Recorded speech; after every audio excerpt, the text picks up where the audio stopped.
তোমরা কি কখনো বাদামের হালুয়া ট্রাই করেছো? মাকে অনেকদিন থেকেই আবদার করছিলাম বাদামের হালুয়া বানানোর জন্য। ঘড়ির কাঁটা তখন রাত্রি 12টা 15। রাতের বেলাতেই উদ্যোগ নেওয়া হলো বাদামের হালুয়া বানানোর। চলো তোমাদের সাথেও শেয়ার করি বাদামের হালুয়ার রেসিপিটা।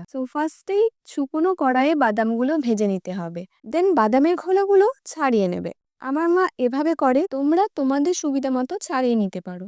দেন বাদামগুলো মিক্সারে গ্রাইন্ড করে কড়াইতে দিয়ে দিতে হবে। তারপর একটু নাড়াচাড়া করে বাদামের মধ্যে ঘি দিয়ে দিতে হবে।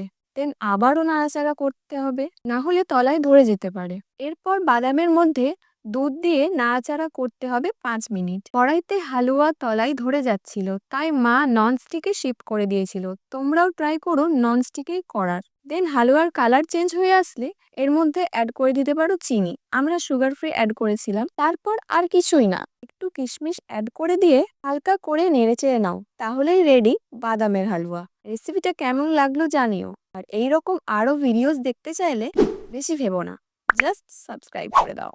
টাটা।